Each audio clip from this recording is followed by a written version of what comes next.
Atenção, vamos começar agora, a apresentação do pré-lançamento do meu livro Direito Partidário, Político e Eleitoral. Primeiro eu queria agradecer a todos que estão nos assistindo, nesse pódio social, que já é a 18ª edição, e nós estamos a cada sábado trazendo assuntos de relevância social, e hoje é o dia da apresentação do livro.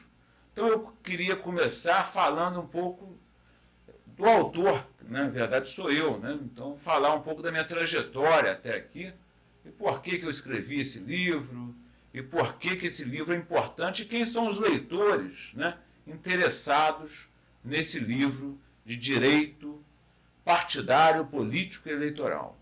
Bom, a minha trajetória acadêmica, eu sou formado em Ciências Sociais pela Universidade do Estado do Rio de Janeiro, fiz o bacharelado lá, depois fiz licenciatura plena também na UERJ, e sou bacharel em Direito pela Universidade Federal Fluminense.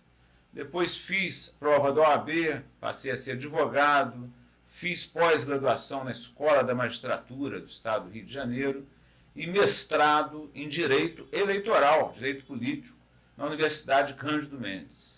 E passei a dar aula na Escola da Magistratura de Direito Eleitoral, fui advogado eleitoralista desde 2012 até os dias atuais e ajudei muitos candidatos em ações judiciais eleitorais, enfim, e participei, inclusive, de eleições ativamente no sentido jurídico, em defesas de ações eleitorais, representações eleitorais, mostrando como que deveria ser a propaganda eleitoral, a propaganda política, enfim, tendo toda uma atuação prática na área política, eleitoral e partidária.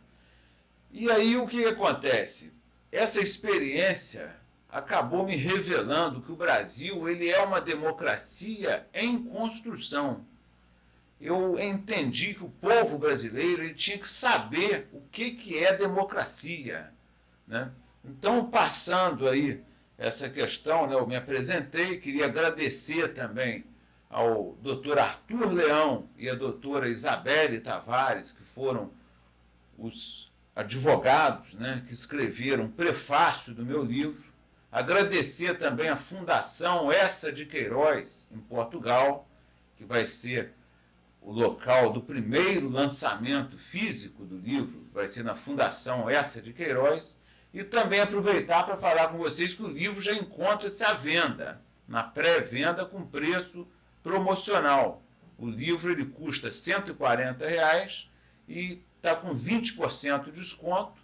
Quem comprar até antes do lançamento paga só R$ 112. E se for em euro, o valor do livro é 25 euros, e até o lançamento está com 20%, saindo por 20 euros. E aí, quem quiser mais informações, basta entrar no site, fazer o pedido do seu exemplar, que será reservado, embora mais de 40% da tiragem já esteja reservada e comprada antes mesmo do lançamento oficial. Então, passada essa questão da minha apresentação, eu criei aqui um slide no PowerPoint para a gente falar sobre os temas do livro. Embora eu vá falar de forma geral, é uma apresentação, e quem quiser saber com mais profundidade tem que ler o livro. Então está aí a tela inicial, que tem a capa do livro, falando do lançamento. Eu agradeço também demais a Adriana, diretora da editora Letras Virtuais, pessoa espetacular, de alta competência, que faz dessa editora Letras Virtuais ser uma das mais renomadas e de maior qualidade do Brasil e da América Latina. Então, eu vou passar aqui para o tema da apresentação. Eu dividi a apresentação em 4 temas que eu vou falar, que é exatamente a democracia, o conceito de democracia, que vem falando no livro, a questão relativa ao direito partidário em si, direito político, depois direito eleitoral e depois passarei às considerações finais. Então, começando com a democracia, eu vou passar aqui o slide, e aqui eu criei, então, um sistema, né, representativo aqui, demonstrando a diferença entre uma democracia partidária, que é a democracia brasileira é uma democracia partidária, para uma democracia substancial, que é a democracia que todos queremos, que o Abraham Lincoln falava. O Abraham Lincoln falava que o poder, né, é do povo, para o povo e pelo povo. Isso o Abraham Lincoln, que foi o maior democrata que já teve na história dos Estados Unidos, ele defendia. E hoje nós temos, inclusive, uma guerra envolvendo a democracia. Uma guerra entre Rússia e Ucrânia, a Rússia defendendo a autocracia, que é o governo de um só, e a Ucrânia defendendo a democracia. E a minha posição é do lado da Ucrânia. Minha posição é igual a que o presidente de Portugal falou, o doutor Marcelo Rebelo, pela democracia. Eu tenho essa posição e o livro também é um livro pela democracia. Não é um livro para defender oligarquias, nem para defender autocratas e nem ditaduras. É um livro técnico de direito político, partidário, eleitoral, em defesa da democracia. Então, a democracia partidária está aqui. Ó. O que é democracia partidária? Ela é um meio caminho entre a autocracia e a democracia substancial. O Brasil, hoje, ele vive a democracia partidária. E eu busquei no livro raízes históricas para isso. Então, desde o Império, desde o primeiro partido a ser inaugurado no Brasil, até os dias atuais, passando ao longo da história como que era o sistema político-eleitoral brasileiro, desde a autocracia do Império, que já existia partidos, e foram inclusive alguns partidos que conseguiram, com o movimento republicano, acabar com a autocracia e começar a desenhar uma democracia aqui no Brasil. Depois tivemos duas ditaduras no Brasil, que foi o Estado Novo, do Getúlio Vargas, em que ele suprimiu a existência dos partidos políticos, e o Getúlio Vargas, embora tenha feito um governo que valorizou os trabalhadores, até por influência internacional, tá, mais do que por vontade própria, ele, no final do governo, porque ele era simpático ao Hitler, ao Mussolini, tá, durante a Segunda Guerra Mundial. E aí, quando o Brasil começou a perceber que os aliados, defensores da democracia, estavam vencendo a guerra, ele começou a aproximar dos aliados. E aí, no final da guerra, né, os aliados ganharam, a democracia venceu, a Carta da ONU foi instituída, a Organização das Nações Unidas foi criada, e aí o Vargas criou um decreto, que é a Lei Agamenon, que o pessoal chama, né, que foi um decreto, isso vem falando tudo no livro, está explicadinho, tal, com profundidade, com base bibliográfica, com tudo quanto é referencial acadêmico. E aí o que ocorreu? Ele vinculou a candidatura à filiação partidária. Então, essa vinculação de candidatura à filiação partidária é uma situação exclusiva do Brasil. Não é uma situação da democracia de forma geral. Só para se ter uma ideia, nos últimos anos, na última eleição americana, teve mais de 1.500 candidatos a presidente da República dos Estados Unidos. Mas isso a imprensa não fala, mas a gente fala. No pódio social a gente fala a realidade do mundo como ela é. A gente não esconde da população a verdade. E esse programa é baseado na verdade. Então aqui eu fiz um sistema, democracia partidária, que é a que vivemos hoje no Brasil. Ela gera uma concentração de poder político, exclusão política, econômica e social. Por quê que ela concentra poder político? Porque ela concentra o poder na mão dos oligarcas partidários. São praticamente os donos dos partidos políticos. Ou seja, os dirigentes que criaram os partidos políticos principalmente na década de 80. E o livro vem falando tudo sobre isso. Como foram criados todos os partidos aqui no Brasil.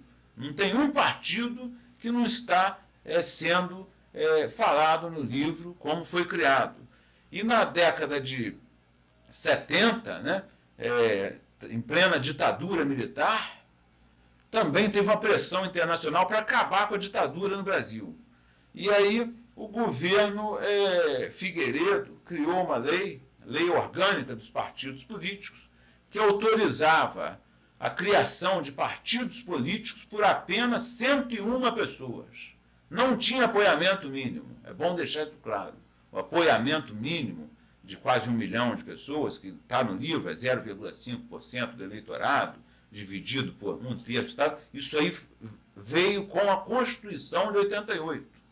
Quer dizer, que era para democratizar ainda mais o país, a Constituição, nesse tema específico, ela desdemocratizou, que antes podia criar partido com 101 pessoas, e depois passou a exigir o apoiamento mínimo de 0,5% do eleitorado. Isso a população não sabe. Então, hoje, a dificuldade de criar um partido político é enorme por conta do sistema, né, da democracia partidária, que é defendida pela oligarquia partidária. Isso aí gera concentração de poder político, e no estudo, né, no livro, demonstra que essa concentração de poder político ela acaba acarretando também a exclusão política. A pessoa que quer participar da política, a pessoa do povo que quer participar, ela não consegue, porque os partidos não dão oportunidade a quem quer participar do destino político do país. Isso aí é contra a democracia, porque a democracia é o povo, é o poder do povo, pelo povo e para o povo. Então o Brasil hoje vive a democracia partidária, está lá no telão, olha lá, vem ali, ó, democracia partidária, aí eu coloquei uma seta para o povo, aí o povo, olha lá, partido político, o povo não tem acesso direto ao poder, por exemplo, como na democracia substancial. Porque não é que o partido político não deva existir. O partido político é importantíssimo para a democracia. Mas a democracia não pode ser baseada apenas em partido político. Tanto é que a maior ditadura do mundo hoje, ela é baseada na existência de um único partido político. Eu não vou falar nem o nome aqui do país, mas todo mundo sabe que é praticamente uma das maiores potências econômicas da atualidade, que está brigando pela questão de quem vai ser a maior potência mundial aí nos próximos anos, econômica, mas a maior potência econômica, tirando a democrática, os Estados Unidos, né, a Europa, que são democráticos, é uma autocracia baseada num único partido político. Então, o partido político por si só, ele não garante a democracia. O certo é o sistema misto, o sistema que a maioria das democracias utiliza, que é exatamente o que? A combinação da candidatura avulsa com a candidatura partidária. Porque o partido político, na verdade, é um grupo de pessoas que tem uma finalidade política, tem um programa político, que quer participar da política, mas tem pessoas que não se enquadram, não se encaixa no perfil de nenhum partido político existente hoje. Então ela poderia participar de forma avulsa, uma candidatura avulsa. Isso é permitido nas democracias. Por exemplo, o presidente de Portugal, atual, foi eleito por candidatura avulsa e não candidatura partidária. Então, eu não defendo a inexistência de partido político. Deixo bem claro isso. Eu acho importante, na minha visão, o Brasil tem poucos partidos políticos, ao contrário do que a grande imprensa fala e do que a oligarquia partidária defensora da não criação de partidos também costuma defender. Só para ter uma ideia, os Estados Unidos tem 488 partidos políticos. A Argentina, nossa vizinha aqui, democrática também, tem 723 partidos políticos. E o Brasil, que é um país maior, muito maior do que a Argentina, em população, em tamanho, tem 35 partidos políticos. Então, eu não acho que tenha muito, eu acho que tenha poucos. Na verdade, eu defendo que cada um possa criar o seu partido. O partido vai crescer ou não de acordo com a seleção política natural. Seleção natural política. Os Estados Unidos, o pessoal fala Partido Republicano e Partido Democrata, são os dois maiores, mas foi uma seleção política natural, não foi uma criação de cima para baixo. Lá é fácil criar um partido político. Aí se o partido vai crescer ou não depende do que acontecer, se fizer um bom governo, os candidatos e tal, isso aí vai... E ao mesmo tempo isso não impede a candidatura avulsa. O tema... Então, aqui eu coloquei, já democracia substancial, setinha para o povo, aí o povo, ou por candidatura avulsa ou partidária, chegaria ao poder e participaria do poder. Aí seria a democracia substancial, a democratização de poder político. A democracia substancial ela gera democratização de poder político, a inclusão política, econômica e social. Porque o pessoal fala só de inclusão e exclusão social na mídia. Mas, na verdade, existe também a inclusão e a exclusão política. E a inclusão e exclusão econômica. E a inclusão política é a mais importante, porque ela gera um efeito nas outras duas, tanto na econômica quanto na social. Princípios do regime democrático, né? Democracia. A democracia ela é um valor, tá? É um direito fundamental. No livro também eu falo sobre a questão do direito ao desenvolvimento.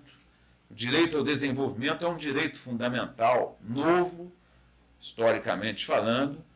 E o direito ao desenvolvimento, na verdade, é um direito que defende o quê? A efetividade dos direitos fundamentais. E a democracia é um dos direitos fundamentais. Aí fala, no Brasil, no caso, a democracia partidária, que eu falei, o Estado Democrático de Direito, no artigo 1º da Constituição, a soberania popular, também é importantíssima na democracia, ela é exercida através do plebiscito, do referendo, da iniciativa popular, aqui de leis, do sufrágio universal, da iniciativa popular, né, que eu falei, no sentido de ação popular, que a pessoa tem pode ajuizar ação popular para defender o interesse público, e da candidatura avulsa. O Brasil pode ter candidatura avulsa ou não? Isso é um tema que a gente vai falar posteriormente.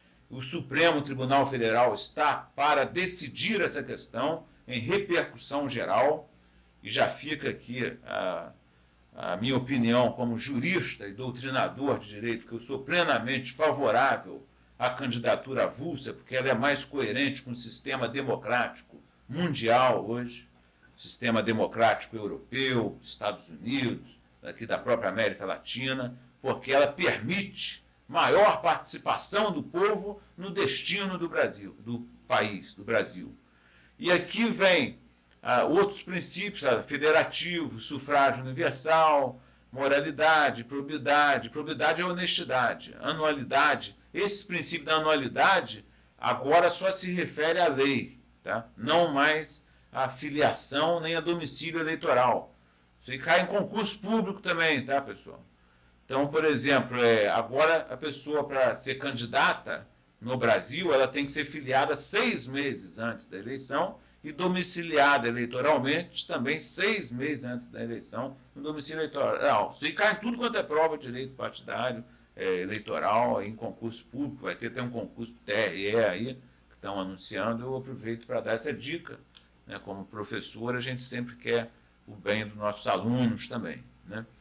Igualdade e isonomia eleitoral também é um princípio, né, do regime democrático, né? Ou seja, igualdade de todos. Não pode ter um grupinho que mande no poder político brasileiro. Isso aí não é igualdade, isso é desigualdade. Igualdade seria todos poderem participar e construir o país de acordo com a vontade da nação brasileira, dos povos que compõem a nação brasileira, dos povos indígenas, originários, dos descendentes dos escravos, dos imigrantes, ou seja, de todas as pessoas, todas as nações que compõem a nossa sociedade brasileira, que é a sociedade que possui a maior heterogeneidade cultural do planeta.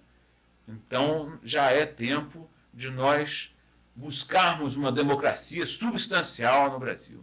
E aqui, sobre o regime democrático, falando sobre direitos políticos, tem o ativo e o passivo. O direito político ativo é o direito de votar, ou seja, que a pessoa pode votar. E o direito político passivo é o direito de ser votado. Isso aí é importantíssimo, ninguém fala. Esse direito eles escondem, a oligarquia partidária esconde do povo brasileiro, eu não sei porquê, né?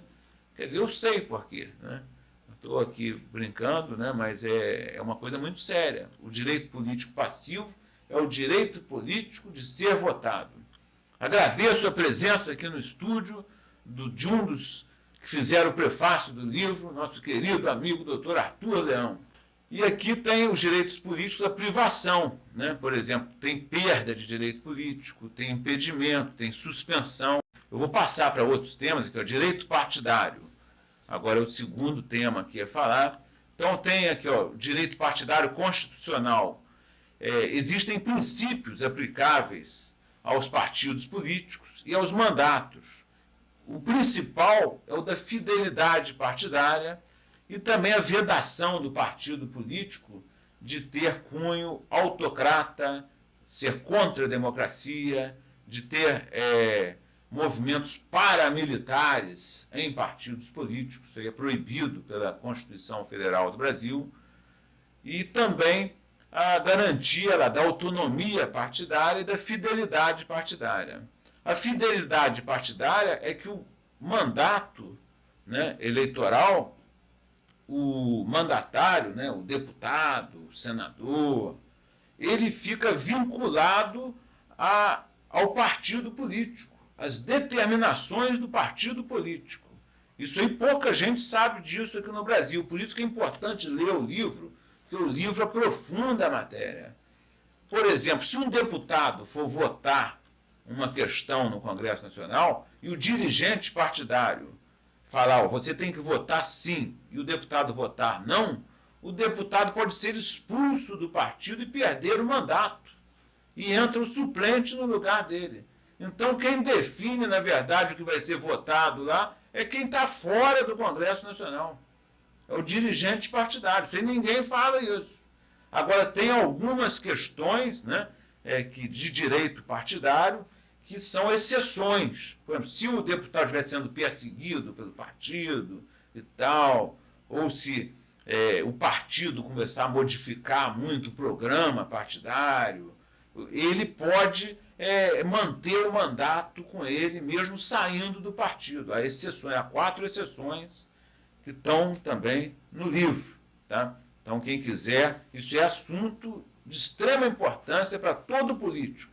Esse livro é direcionado aos políticos, assessores, aos advogados eleitoralistas, aos magistrados eleitorais, aos promotores eleitorais e à população, ao povo que quer participar da definição política do país. Esse livro é bem indicado a todos que querem construir a democracia no Brasil. Então, aqui tem situações de infidelidade partidária também, né, que se o deputado ele realmente não segue o partido, e o partido está defendendo uma questão que não seja de perseguição pessoal, mas uma questão de interesse público, ele pode ser excluído do partido e perder o mandato. Então, o mandato ele pertence ao partido ou ao detentor do mandato? Essa é a pergunta mais importante aqui de direito partidário e o livro fala exatamente a quem pertence. Passei aqui para um caso concreto, aqui, só para dar um exemplo para as pessoas.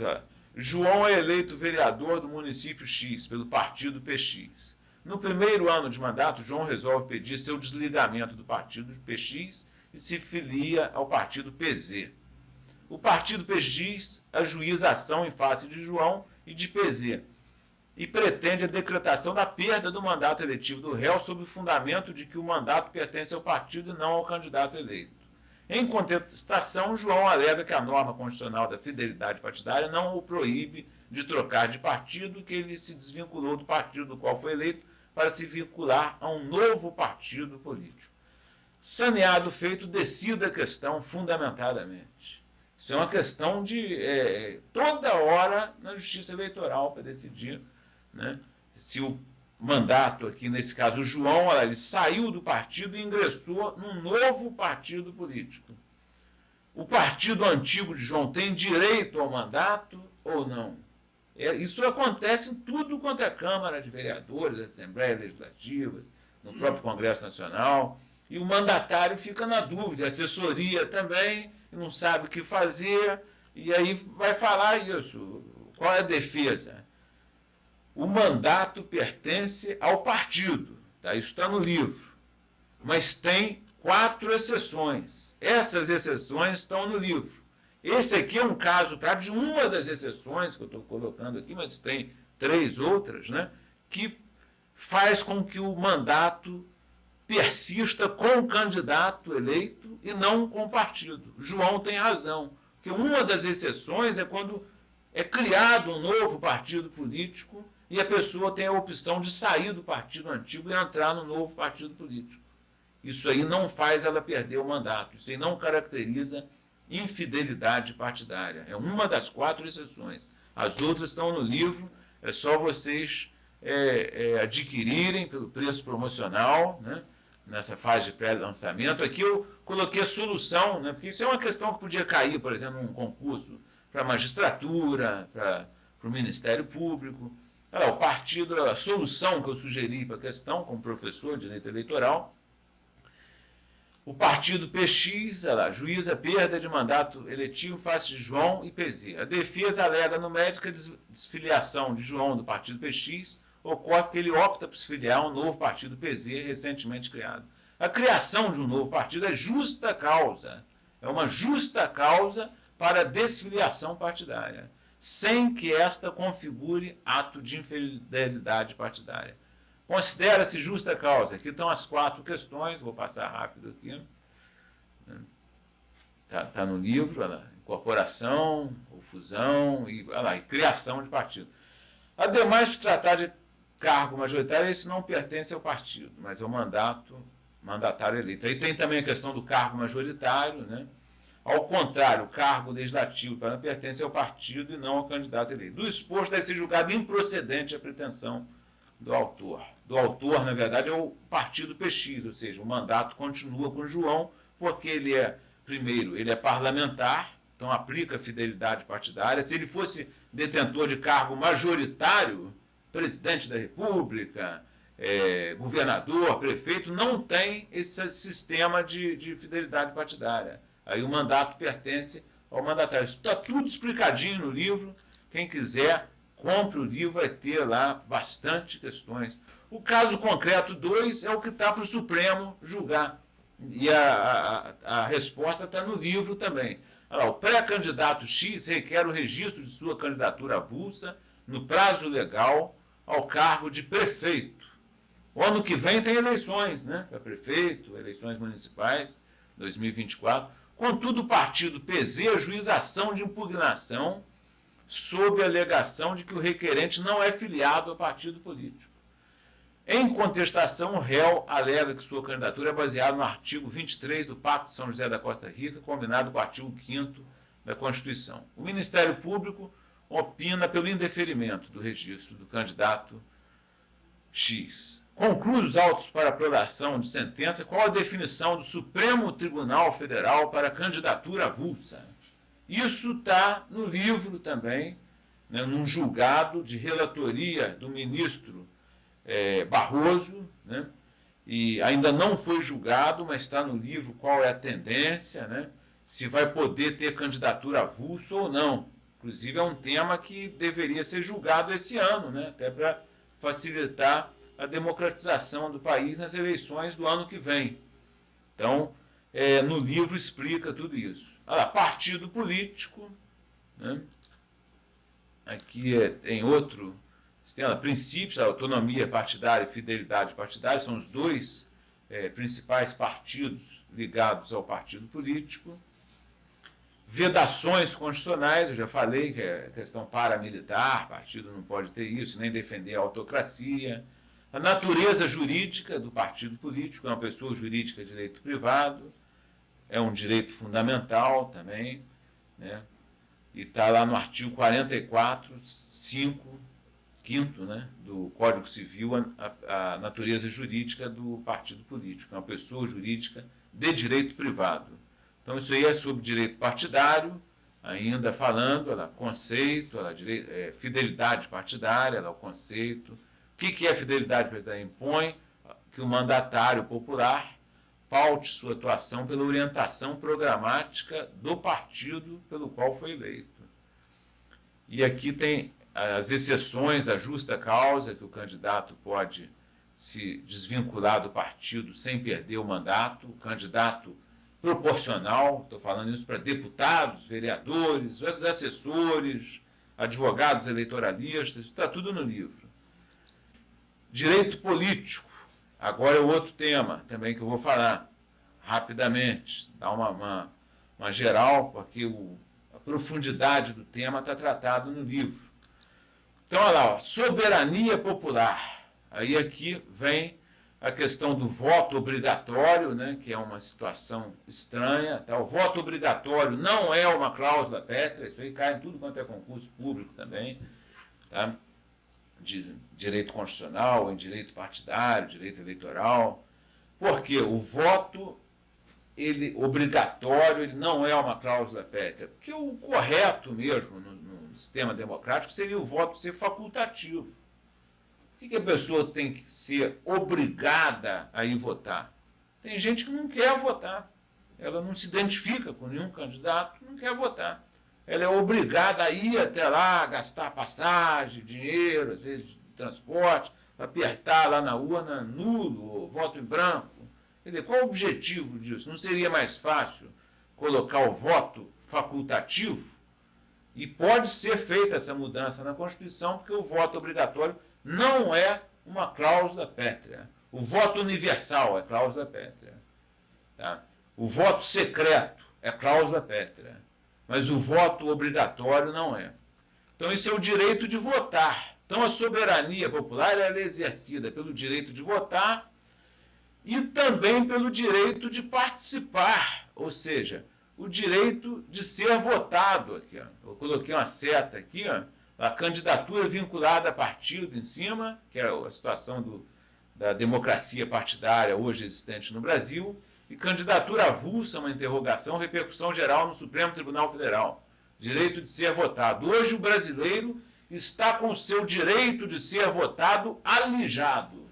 Por quê? Porque ainda não foi decidida essa questão que já deveria ter sido, né, inclusive colocada na Constituição Federal, né, expressamente, e o Brasil ele participa da Convenção Americana dos Direitos Humanos, conhecida como Pacto de São José da Costa Rica, e o artigo 23 prevê a candidatura avulsa.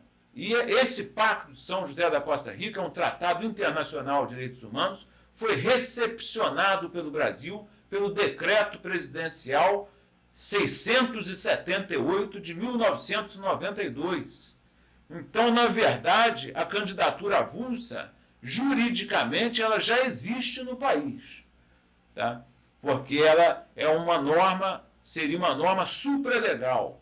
Igualmente, foi adotado a prisão civil, a proibição da prisão civil pelo Pacto de São José da Costa Rica, e o Supremo proibiu a prisão civil do depositário infiel, e está prevista no artigo 5º da Constituição a prisão civil, mas foi suprimida por quê? Porque o Tratado Internacional de Direitos Humanos, o Pacto de São José da Costa Rica, é uma norma supralegal já definida pelo Supremo Tribunal Federal, então ele prevalece sobre a lei que previa prisão civil do depositário infiel. Igual a candidatura avulsa, que deve prevalecer sobre a lei que proíbe a candidatura avulsa. Tem uma lei expressamente proibindo a candidatura avulsa. Só que essa lei não pode prevalecer sobre uma norma de um tratado internacional que tem natureza jurídica de norma supralegal. Tudo isso está no livro, pessoal. E está dependendo desse julgado aí do Supremo Tribunal Federal. que está na relatoria do ministro, né, do eminente ministro Luiz Roberto Barroso, que é um constitucionalista renomado aqui no Brasil, uma pessoa altamente respeitada no mundo jurídico e de uma serenidade, de uma autoridade jurídica muito grande. Bom, o direito de participar também faz parte da soberania popular, pela iniciativa popular de leis, que eu já falei aqui, ou pela ação popular. Qualquer cidadão pode ajuizar uma ação popular quando o interesse público é violado. Isso está na Constituição. O direito eleitoral, que é a penúltima questão que eu vou falar aqui, tá? No nosso tema, né? Que eu já não sei quanto tempo já dura, mas vai passar um pouquinho, não tem jeito, é um tema extremamente importante para o povo brasileiro. E vamos lá, direito eleitoral. Só esse esqueminha, mostra esqueminha para eles. O direito eleitoral subdivide em direito substancial eleitoral e direito, voltando aqui, e direito processual judicial eleitoral. Aí aqui tem direito eleitoral substancial, questões importantes. Condições de elegibilidade, que estão aqui na Constituição, artigo 14 da Constituição. Então, fala aqui da questão das condições de elegibilidade. Né? Essas condições de elegibilidade, está aqui, parágrafo 3º, são condições de elegibilidade. Parágrafo 3º do artigo 14. Isso cai em tudo quanto é concurso público. Tá? Nacionalidade brasileira, o pleno exercício dos direitos políticos, ou seja, está a quitação eleitoral na justiça eleitoral, o domicílio eleitoral na circunscrição que ele é candidato, quer dizer, se a pessoa vai ser candidata a vereadora do município de Rio Bonito, aqui do Rio de Janeiro, ela tem que estar inscrita em Rio Bonito. Ela tem que estar inscrita em Rio Bonito. Lá o título eleitoral dela. É isso que fala aqui como condição de elegibilidade do domicílio eleitoral, que agora pode ser modificado por 6 meses antes da eleição. Até 6 meses. Depois de 6 meses, aí ela não pode mais modificar. E tem outras questões aqui. A filiação partidária é o inciso 5º, né, que é o que está sendo discutido no Supremo Tribunal Federal. Se a filiação partidária é uma condição de elegibilidade só para os candidatos partidários ou se ela impede a candidatura avulsa. Esse que é o ponto controvertido que está sendo discutido no Supremo Tribunal Federal. Eu acredito que a tendência é pela candidatura avulsa, porque é mais democrática e participa o povo, né, mais das eleições, de participar do poder político. Dá mais chance ao povo de participar do destino do país. E são essas. Aí aqui, depois do domicílio eleitoral, inelegibilidades, que eu já falei, também uma matéria de direito eleitoral, está no livro também. Por exemplo, se a pessoa teve as contas reprovadas, um mandatário candidato à reeleição, a prefeito, ele teve as contas reprovadas pelo TCE, Tribunal de Contas do Estado, ele pode ser candidato ou ele é inelegível? Se ele tem uma condenação criminal, ele pode ser candidato ou ele é inelegível? E isso também é uma questão de discussão e está no livro. O livro fala dessas questões. Tempo mínimo de filiação, já falei, pré-candidatura, que são as fases lá do direito eleitoral. Tem a pré-candidatura, que é a fase em que a pessoa pode fazer propaganda intrapartidária, que é uma espécie de propaganda política. Por exemplo, tem 2 pré-candidatos a prefeito do município do Rio de Janeiro, por exemplo, pelo mesmo partido. Vai ter uma convenção que vai votar qual dos 2 será o candidato do partido. Então, naquele período ali, pré-convenção, tem a possibilidade da pré-candidatura, né, e da propaganda política intrapartidária, que é uma espécie de propaganda política. Nós vamos ver aqui, tem 4 espécies de propaganda política. O livro fala também sobre isso, e é importante as pessoas, né, convenções partidárias. A candidatura é a partir do momento em que a pessoa inscreve como candidato. Na verdade, quem inscreve a pessoa como candidata é o partido político hoje pelo sistema brasileiro. Tem um sistema próprio ligado ao TCE, TRE, à Justiça Eleitoral, que é vamos dizer, uma plataforma que o partido tem acesso, então ele coloca o nome lá do candidato a vereador, do candidato a prefeito e tal. E se o partido esquecer de colocar o nome do candidato a vereador no município X, o que ele pode fazer? É um assunto importante e de muita dúvida na época da eleição. E ele pode, sim, tem um recurso jurídico, que nós eleitoralistas sabemos que ele pode se inscrever e ser candidato se há esse esquecimento. Por isso que esse livro é importante para a gente incluir politicamente o povo brasileiro no destino do Brasil. Então tem a propaganda eleitoral, também que é assunto de direito eleitoral, propaganda política, né? E aqui direito processual, judicial, eleitoral. AIRC, AIGE, RE e AIME. São as 4 espécies de ações eleitorais. AIRC é ação de impugnação de registro de candidatura. AIGE é ação de investigação judicial eleitoral. RE é representação eleitoral. Por exemplo, tem uma propaganda eleitoral abusiva, né? Um outdoor, por exemplo. Pode colocar outdoor como propaganda eleitoral? Não, na eleição é proibido.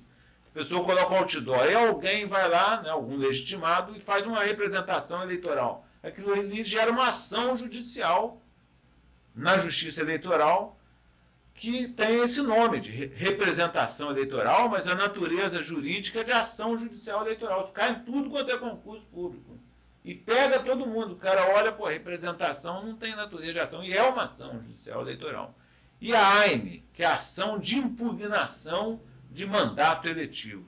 Aqui a propaganda política, que eu acho que é o assunto de maior interesse hoje a quem quer assessorar candidatos no ano que vem, aos pretensos candidatos do ano que vem nas eleições municipais, e aos assessores, advogados eleitoralistas, aos juízes eleitorais, aos promotores eleitorais e aos que vão fazer concurso público para o TRE, que tem um concurso público para o TRE aí em andamento. Bom, a propaganda política, ela tem princípios: legalidade, liberdade de expressão, comunicação, de informação, veracidade. Aí entra na questão das fake news. A fake news é proibido por quê? Porque fake news é uma propaganda mentirosa. Então, quer dizer, a propaganda política ela é livre na época certa, no momento certo, pela Constituição, pela lei, mas tem que ter o quê? Tem que ser atrelada à veracidade. Ela não pode ser uma propaganda mentirosa, falsa, senão, se for pela internet é uma fake news, e se for por um folheto tal, também é proibida, porque viola o princípio da veracidade. O princípio da isonomia, todos têm o mesmo direito de fazer propaganda política. O controle judicial, está lá poder de polícia que é feito pelo juiz, e as responsabilidades, ou seja, o princípio da responsabilidade política, que se desdobra em responsabilidade civil, criminal, administrativa, e tem a responsabilidade política em si, que são os casos de impeachment, que eu não coloquei aqui, mas que é uma responsabilidade política, não é jurídica, por isso que eu não coloquei aqui. Mas aqui tem a civil, criminal e administrativa. E aí tem as sanções. Se a pessoa viola a legalidade da propaganda política no direito eleitoral, ela pode sofrer sanções, desde da multa, de uma simples multa eleitoral, até a inelegibilidade, tá? E a cassação de registro de candidatura, cassação de diploma e cassação de mandato. A pessoa pode estar exercendo o mandato e ser cassada diante de ter infringido regras de propaganda política anteriormente. E aqui, ó, a propaganda, as espécies de propaganda política, tá? Propaganda política é um gênero. Tem a propaganda institucional, propaganda partidária, que é aquela que os partidos fazem todo ano, o partido tem programa tal, às vezes aparece na televisão, no rádio, e tem a propaganda intrapartidária, que é aquela do pré-candidato, na disputa nas convenções, e tem a propaganda eleitoral, que é a propaganda feita durante o período eleitoral, quando a pessoa já é candidata. Então, essas propagandas todas podem ser abusivas, e se forem abusivas, de direito, né, em razão do poder econômico, em razão do poder político, isso aí gera sanções, cassação, multa, inelegibilidade, dependendo da gravidade do abuso. E a propaganda eleitoral pode ser lícita e ilícita. Então, isso aqui é assunto importantíssimo para os pretensos candidatos, para os políticos, para os candidatos à reeleição, para os assessores, para o povo brasileiro que quer participar da eleição e que deve fiscalizar também a eleição, né, para que o Brasil cada vez se torne um país mais democrático, porque democracia traz desenvolvimento. Então, o livro ele trata de todos esses assuntos. Esse eu acho que é o último, né, viu? É o último slide, então eu vou voltar aqui, ó, para o início. Tá? Quem quiser adquirir o livro, é só acessar o site www.advgilsondias.com.br e clicar lá no link de reserva, e aí é direcionado ao WhatsApp do autor do livro, ao meu WhatsApp, e lá a gente explica como que tem que ser feito o pagamento, que hoje está promocional, R$ 112, 20% de desconto, que o preço do livro é 140, e em euros, de 25 euros, está por 20 euros. Primeiro lançamento já marcado no dia 8 de julho, que é o lançamento inaugural na Fundação Essa de Queiroz, em Portugal, às 15 horas. Esse livro vai ser lançado em Portugal, e depois, de agosto a novembro, eu vou lançar esse livro em várias partes do Brasil, Rio de Janeiro, Niterói, São Paulo, Belo Horizonte, Minas Gerais como um todo, sul do país, norte, nordeste. A gente vai percorrer Brasília, o Brasil, lançando esse livro de acordo com um cronograma que vai ser estabelecido em parceria minha com a editora Letras Virtuais, que eu queria agradecer novamente, na pessoa da sua diretora, né, Adriana Weissman, uma pessoa maravilhosa, espetacular, que dirige essa editora, que é uma das melhores, como eu já falei, do Brasil e da América, né? E Portugal, né? Olha a coincidência, né? A gente já vai chegar no encerramento, e eu queria falar da coincidência. Essa apresentação do pré-lançamento hoje, no dia 13 de maio, foi uma coincidência, tá? Porque todo sábado eu faço um pódio social, inclusive no sábado que vem já tem um pódio social marcado, que vai participar o Juvino, né, que é um presidente de sindicato importante aqui em Niterói, e vai vir um advogado previdencialista falar sobre a revisão da vida toda, que é um assunto que interessa a todos. Então já está marcado para o sábado que vem. Mas a coincidência que eu estou falando é no sentido do livro vai ser lançado em Portugal. E hoje era um sábado que não tinha nenhum pódio social marcado. Aí eu falei, marca o pré-lançamento para esse sábado, dia 13. E foi assim uma coisa espontânea, sem programação, sem saber assim, o que era o significado desse sábado, né? E aí o livro vai ser lançado em Portugal, né, inicialmente. Aí hoje eu me surpreendi, né, quando eu acordei, fiquei até emocionado. Hoje é o dia de Nossa Senhora de Fátima, comemorado em Portugal. E Nossa Senhora de Fátima, ela apareceu em Portugal, né? E a minha mãe era devota, né, de Nossa Senhora de Fátima. Então, isso aí foi uma coincidência, uma feliz coincidência, né? Porque a minha mãe sempre esteve presente nos momentos mais importantes da minha vida. Eu peço até desculpa pela emoção, né? E amanhã é o Dia das Mães, né? E eu tenho certeza que ela está assistindo apresentação, né, da onde ela estiver, junto com Deus, Jesus e Nossa Senhora de Fátima. Bom, pessoal, então eu queria encerrar, agradecer a todos, tá, que acompanharam. Esse livro ele já é um sucesso, entendeu? Já é um sucesso porque muitas pessoas já encomendaram e já vai servir para trazer paz a esse mundo, né, que precisa disso, né? Menos guerra e mais paz. Então, parabéns aí a todo o povo brasileiro. Desculpe aí pela emoção, mas não tem como, né, terminar. Então, agradecendo a todos. Muito obrigado a todos que participaram e escutaram esse lançamento, esse pré-lançamento desse livro. Um abração a todos aí.